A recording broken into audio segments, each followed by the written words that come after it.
Hello. A lot has happened since I have last been on here. I got sick.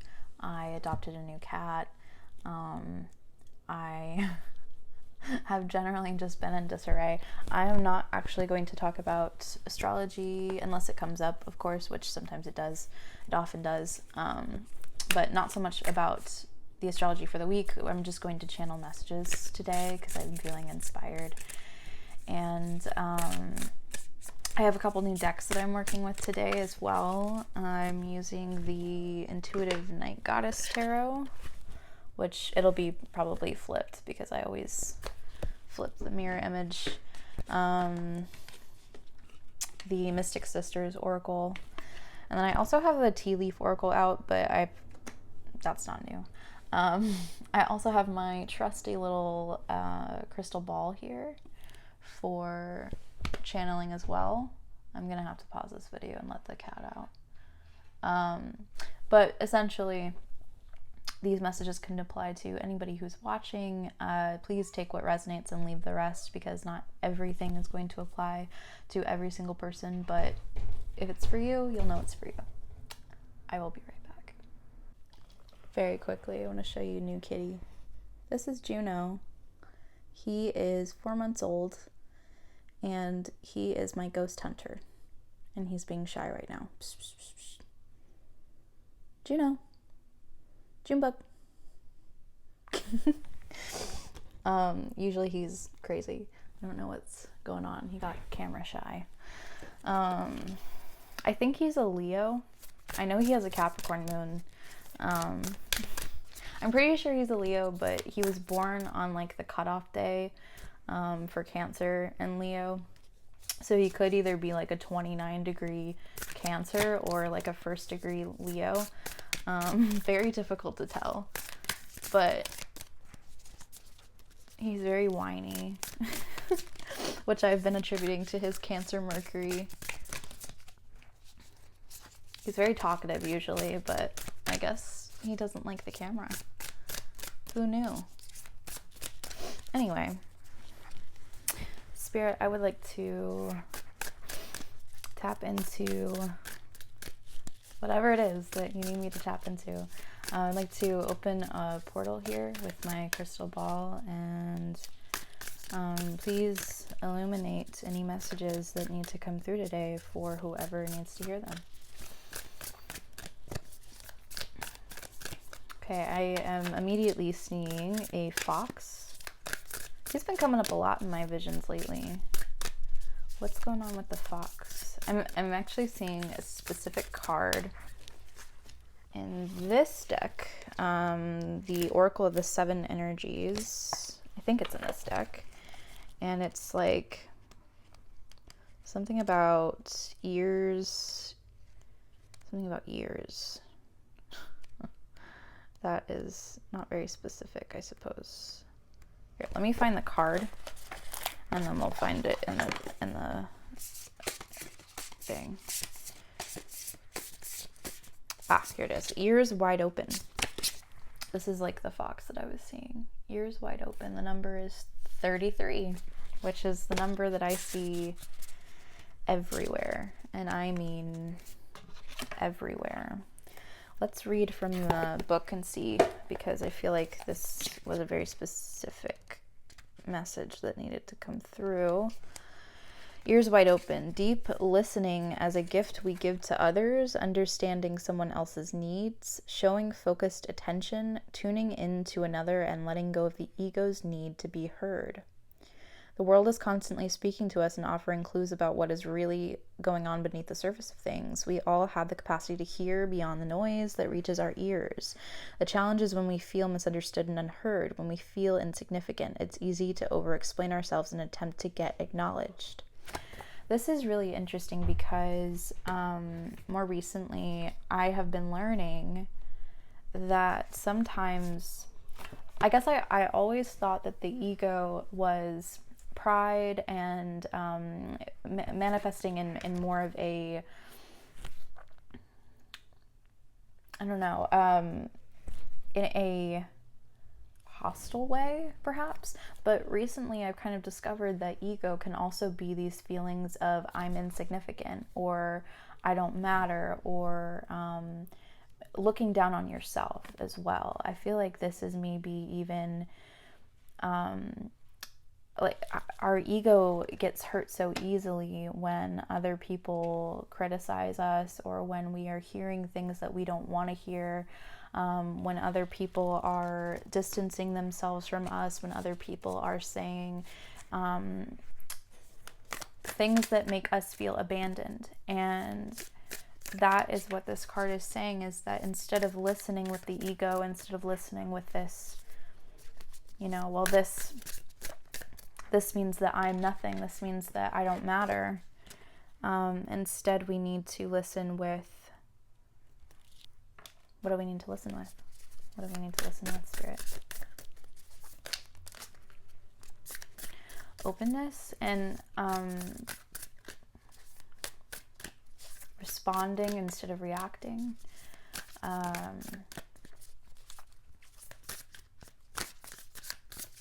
Where are you going with this? Tell me more. So they're showing me like a turtle, and so it's almost like this, other people's words, other people's actions, they may really hurt us, and they make us want to put all of our walls up, like go into our little shell. They make us want to retreat into our shell and never love again. I feel very called out right now. It's true though. It is, you know, when other people may express grievances, issues, or things that they are hurt by to us, sometimes we feel like we're being attacked, or we're in the wrong, or by them distancing themselves, by them expressing their feelings, that we are somehow wrong or unlovable. And so we often put up these little boundaries, these walls back up, to where we are not living in the energy of love anymore, and instead we are closing ourselves off to love.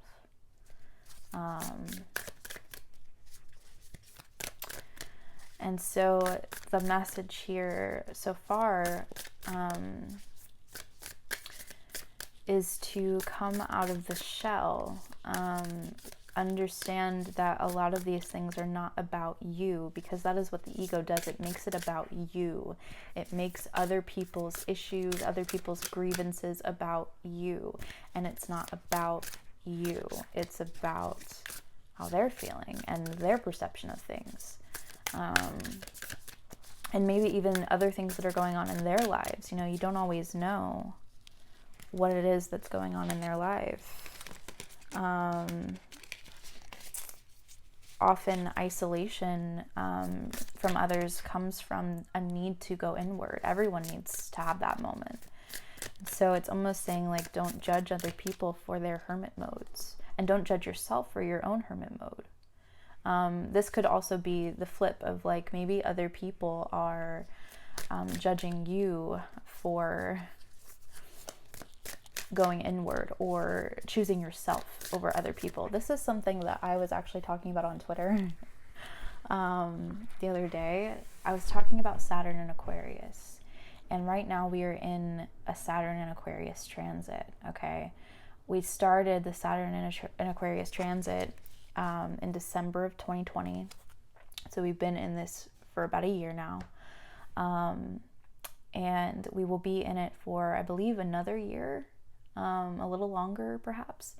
And so we're about halfway through this Saturn and Aquarius transit, and what I realized about this is that Saturn and Aquarius,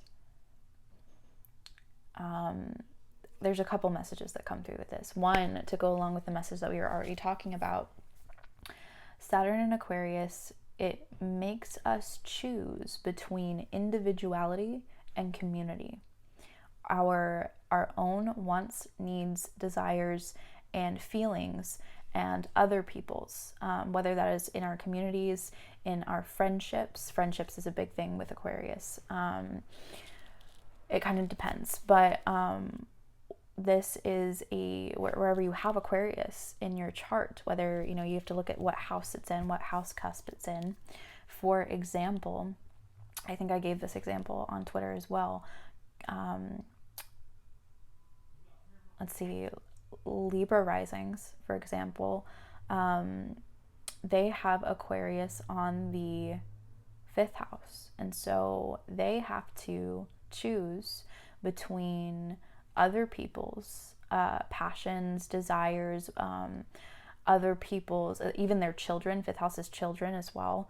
5th house is pleasure. It's what we truly find pleasurable. It's having to choose between what other people want, maybe even what your children want, and your own needs and desires, and your own need to be an individual, your own passions, your own things. Another example, for, let's say, Leo risings. Okay, they have Aquarius on the 7th house. And so they're having to choose between their interpersonal relationships with other people and themselves, their identity, their individuality. And so this is what it is that we have been seeing over this last year, and what we will continue to see over the next year, of having to choose yourself over those house themes, or even choosing yourself within those themes. So Scorpio risings, okay, we have it transiting through the 4th house, having to choose ourselves, our own individuality, our own inner world over our family, over our living partners, over our home environment, having to choose to nurture the self. And so when other people are having to choose themselves over you, do not take it personally, because this is for their own growth, and they have to do this in that house area. If they do not do this, they suffer. The opposite house will plummet. Okay, so Scorpio risings, if we do not choose our inner world, our own emotions, our own isolation and nurturing of the self, if we do not choose that over our family, over our home environment, over other people, then our career will plummet, because the 4th house is the opposite of the 10th house. So the 10th house is going to plummet. The career, the public reputation, authority figures, we're going to struggle with those things more. Capricorn risings, y'all have it, Aquarius, Saturn in the 2nd house. Okay, so this is learning how to be responsible and independent and an individual in your beliefs, in your priorities, in your money.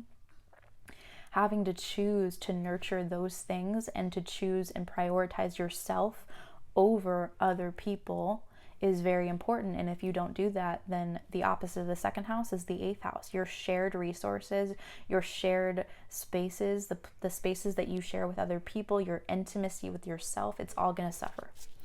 And it's very difficult to accept, because while we're having to do this for ourselves in an area of our lives, the other people around us are also having to do this exact same thing.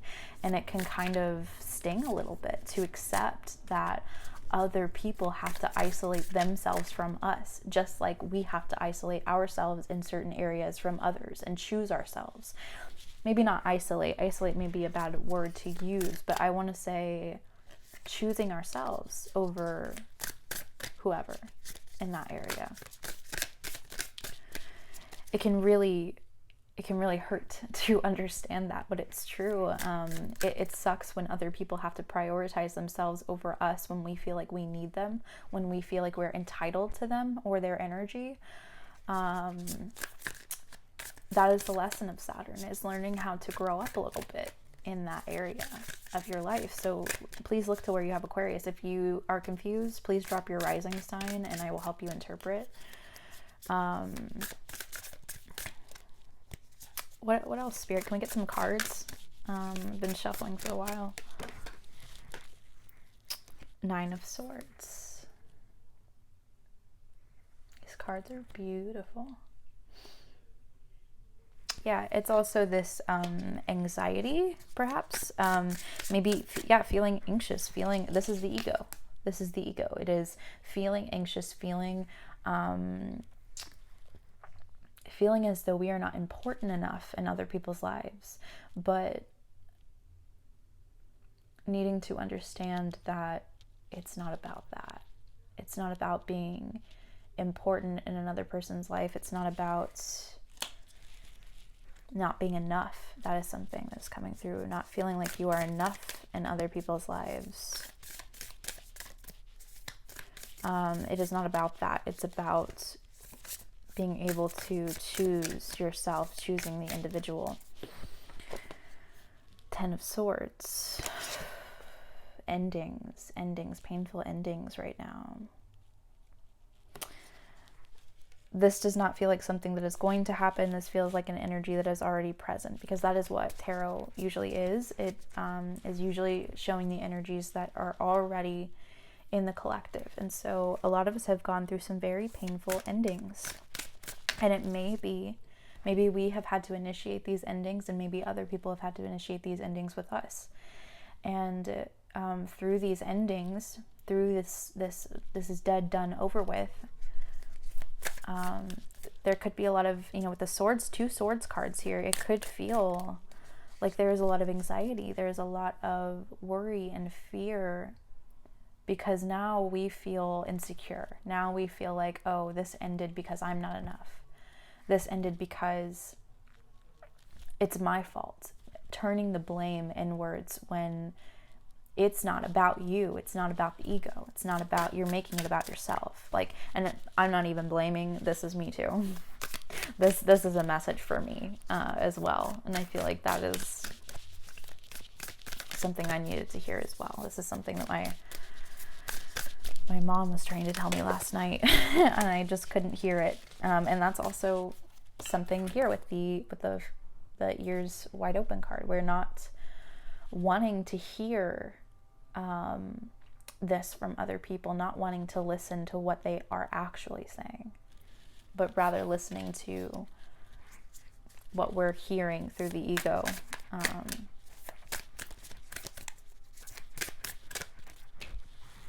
Clarifying the 9 of Swords, we have the 10 of Wands, burdens. Feeling burdened, feeling weighed down by this anxiety, feeling weighed down by these fears that what we are doing, the effort that we're putting forth, is not enough. I almost actually get like trying to force situations here. The other thing that I was going to say about Saturn and Aquarius is that with Saturn and Aquarius, it is creating boundaries and rules for ourselves that do not exist. That is another thing, is that because of a lot of these fears that I'm seeing, we could have created certain endings. This isn't for everybody. Some of us have I feel like there's a split energy here, and with air signs, we're always dealing with split energy. Libra is split between the scales of justice, right and wrong, right. Gemini is split between 2 ideals. Gemini is always fighting with 2 different sides of themselves, 2 different ideas or thoughts. Aquarius is always split between individuality and community, yourself versus being one for the whole, because they really do care about what's good for everybody. They care about everyone. But they also have this very deep need to go inward, to be individuals, to be unique, right? Well, I feel like some of these endings, we have ended out certain things, or we're being asked to end out certain things that may even scare us to end, to complete. But it is very important that we do so. We'll get more into that in a minute. But on the other end of things, there are certain things, certain rules and boundaries that we have created that do not actually exist for ourselves. So there could be certain relationships, certain activities, certain jobs, whatever, it doesn't matter, it can apply to anything, where we have created a rule for ourselves that we cannot have that thing, whether it is because of physical obstacles or I don't know, some sort of obstacle, creating rules for ourselves that do not exist, saying I cannot have that because XYZ. And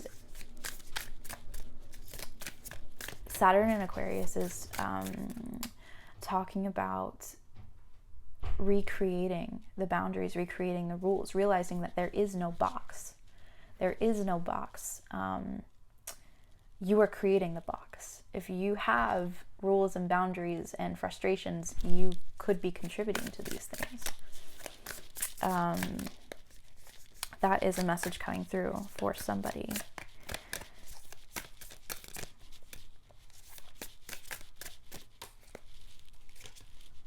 Three of Swords, clarifying that Ten of Swords. Yes, there is so much pain here. I feel like this fall in particular has been very difficult for a lot of people. On the back of the deck, we've got the Five of Wands. There's a lot of discourse. There's a lot of heavy energies here. Feeling as though we have been abandoned, feeling as though we have been betrayed, feeling as though it doesn't matter how much work we put into something, it's just not turning out the way that we want it to.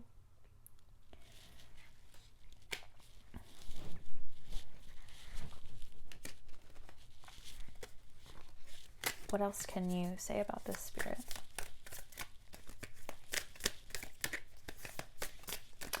I hear, like, get the Oracle cards. We've also got the King of Swords, or the Spirit of Swords, which is the same thing, in reverse.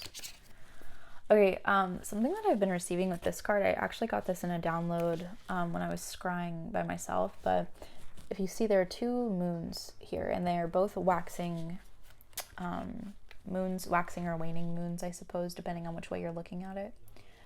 And I always get the message, like, in two moons. In 2 moons, things are going to change. And I think that means by the new moon time in February, which I think happens like February 4th, around that area, very, very beginning of February, there's something very significant. These next 2 months are leading up to something very significant in February. Something is cultivating,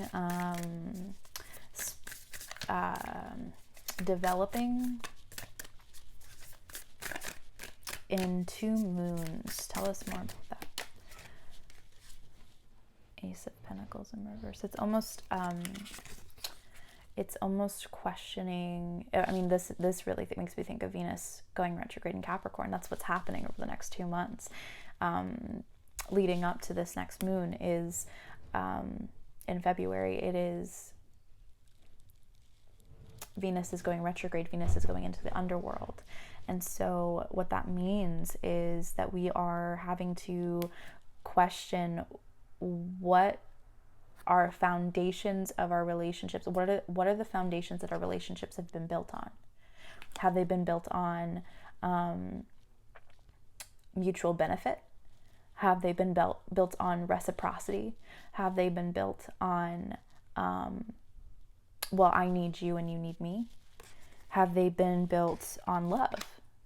And if they haven't been, it's about going into those relationships and pulling out what doesn't belong.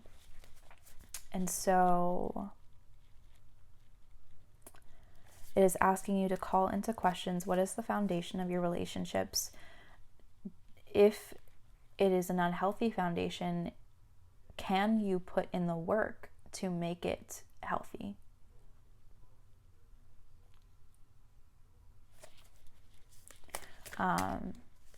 It requires a lot of courage, and I hear somebody saying, like, I can't do this anymore. I can't do this anymore. Like, I feel like a lot of us are so tired of continuing, of having to go through and break down these relationships, having to have these really tough conversations over and over and over again. It's like it's never ending. What is the remedy? Meditation. What is the remedy? Meditation. So this is about going inwards. I think this is the Hermit card. Is it the Hermit card? Let me double check, because there's the introspection card and there's the meditation card, and those two are different things in this deck. Let me double check to make sure.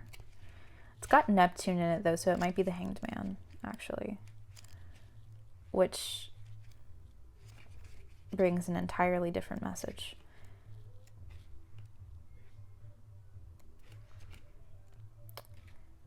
Okay, introspection is the Hermit, so that means meditation is actually the Hanged Man. So the Hanged Man, I was talking about the Hanged Man. I don't know if I ever posted this reading, but I got into this really interesting, this goes so well with what we were just talking about with Saturn and Aquarius. So you're talking about rules that we create for ourselves. This card talks about, the Hanged Man talks about this person who is about ready to hang for something that they did. And there was a specific word, and I remember I had such a hard time remembering the word. What is it again? It is, I think it starts with an R. Let me look this up real quick, because there's a specific, no, it doesn't start with an R. Atonement is the word that I was looking for. Atonement. This card is a card of atonement. Okay, so atoning for wrongs that you feel that you have committed, and also maybe even forcing other people into isolation to atone for things that they have done. So what was the message with this? I remember this was such an interesting reading. So it's almost like we are torturing ourselves. That is very much what I'm getting with this card as well, the Fox. Torturing ourselves with this atonement, playing things over and over and over again in our heads, committing to this silence where we are just thinking and thinking and thinking about the same thing over and over and over again. And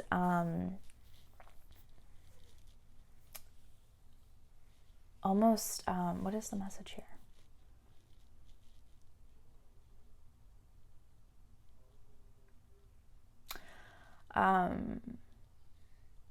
Atoning for things that are not ours to atone for. Feeling guilty for things that are not crimes that we have committed, perhaps.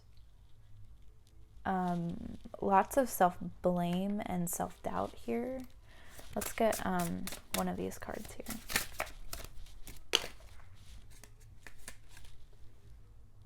Matcha. Since this is a new deck, I'm going to actually read from the book real quick. On the back of the deck, we have Thea. Thea? Yeah, I think so.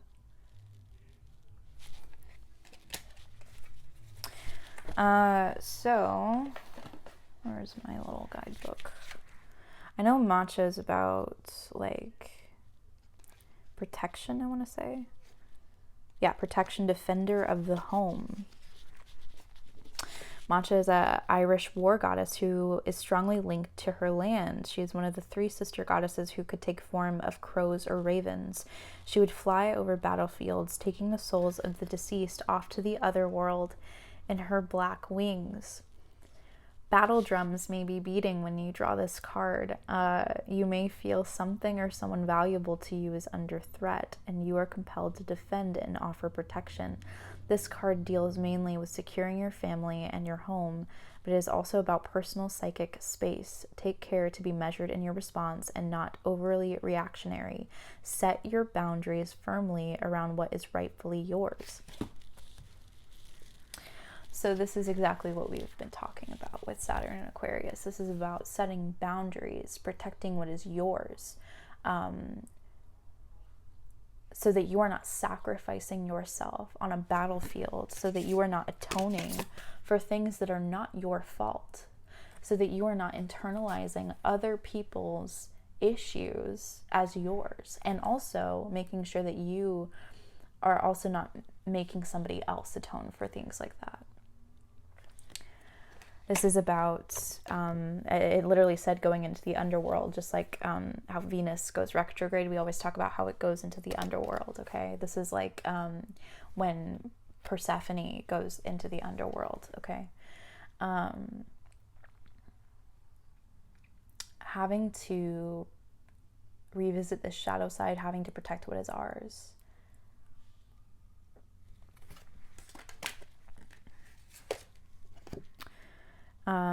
Thea, let's see what this card is about. It really looks like rest to me. She looks very restful, but let's see.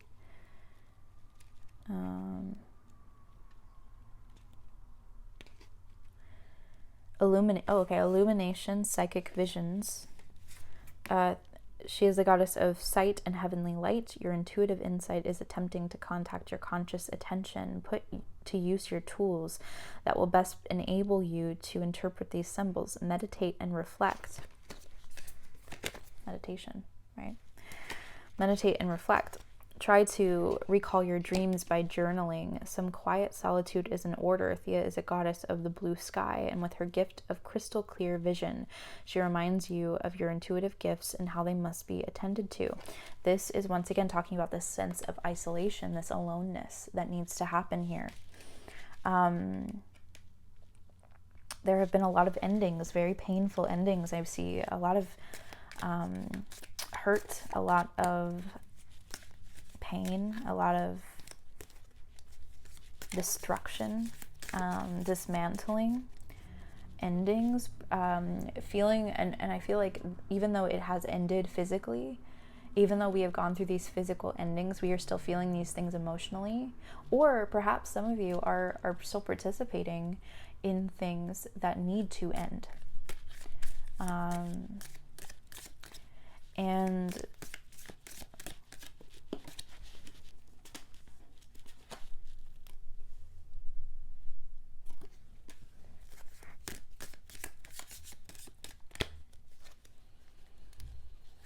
we have to withdraw. And it's very difficult because a lot of this I see is close friends or close family members or close relationships, people who we love, people who, things that we love, jobs that we love. But maybe there is this other aspect of it, this shadow aspect of it that is hindering, hurting, affecting.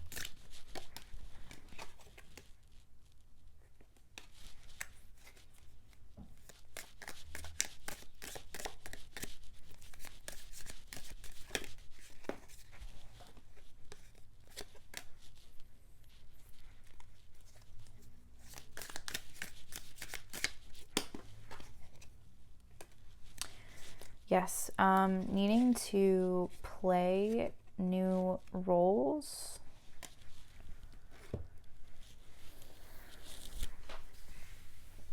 I think a lot of us are afraid to step into this role where we are having to address issues, because it's almost like we don't want to bring down the vibe. We don't want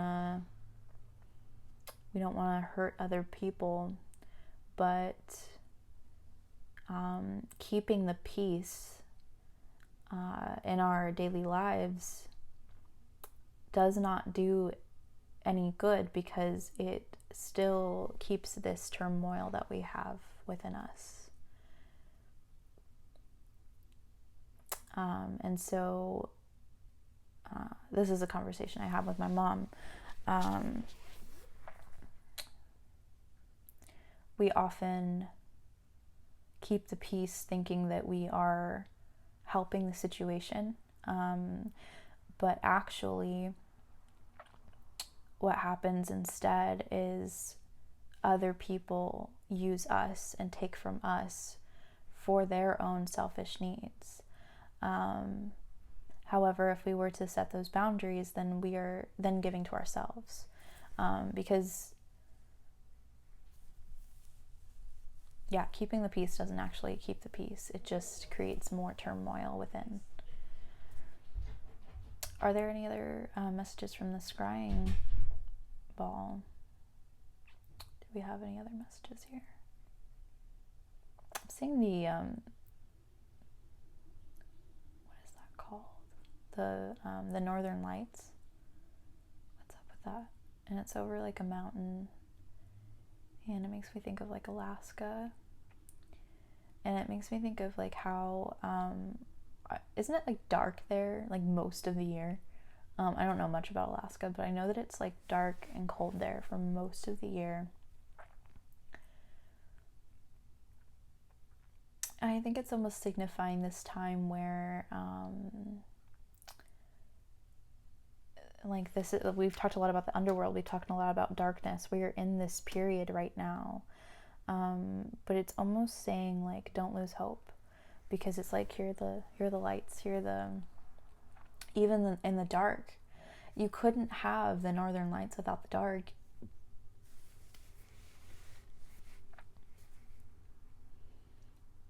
They wouldn't be as vibrant, they wouldn't be as beautiful without the dark. It's a very frustrating message to hear, I know. I am being called to connect with the goddess Matcha. What's up? Do you have any messages? It's like the Undertaker.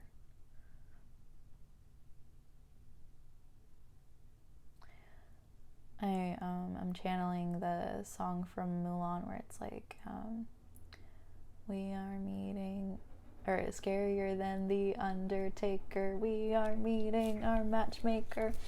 And then it's like, ancestors, hear our prayer.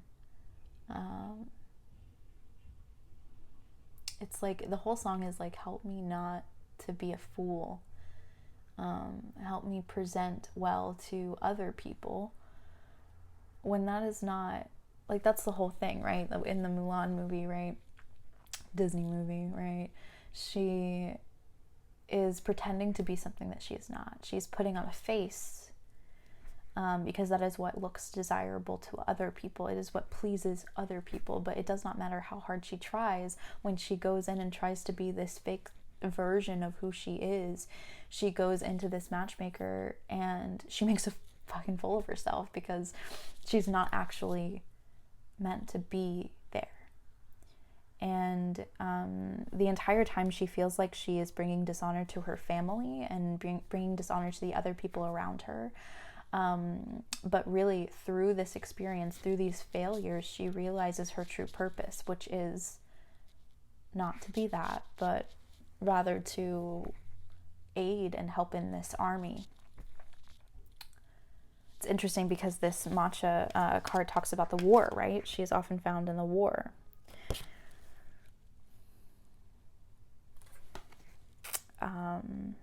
And she would bring soldiers into the underworld. And so what we are doing in the underworld is discovering that we are not actually meant to be this picture perfect, what other people want us to be. We have to show up as our true authentic selves. We have that whole song, the whole when will my reflection show who I am inside? Well, you have to stop being the fake version of yourself first, and stop showing up for other people in a way that is not authentic to you.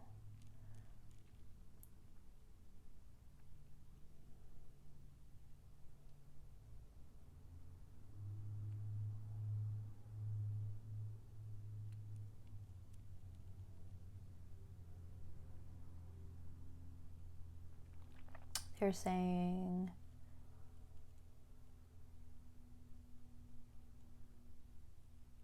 what are you saying?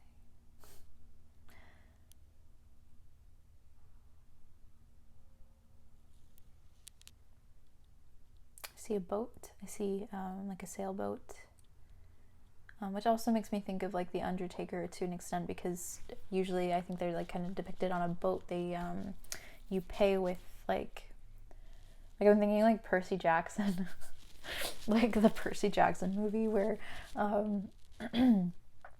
they have to pay with like money or something, and they get into the boat with the Undertaker and he takes them down to the underworld. What's that about? Having to sacrifice something to, yeah, it's almost like we have been forced to sacrifice something that we would rather not. Money or time, or sacrificing relationships, sacrificing things that we needed or felt like we needed to make us feel comfortable. And it's almost like you need to sacrifice this so that you can go into the underworld, so that you can resolve a lot of these things. I almost feel as though a lot of the sacrifices that we have been making are going to be coming back around so that we can resolve more with them. It's like dancing with the devil, needing to... What is this going down into the underworld? What are you trying to say with this?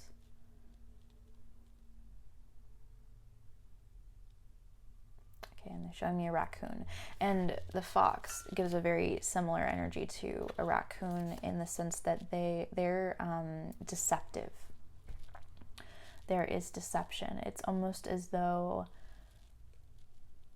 we are not meant to know yet. I feel like this Venus retrograde is going to reveal a lot. It is going to, like I'm getting like dancing with the devil in the pale moonlight. Okay. The pale moonlight is going to illuminate hidden fears, hidden secrets, hidden emotions in other people, in ourselves, that we are having to address at this time. And the advice here is to allow it to happen, to not try to control it, and to spend a lot of time in meditation, thinking about what it is that you want, what it is that you want to see out of life. Yes.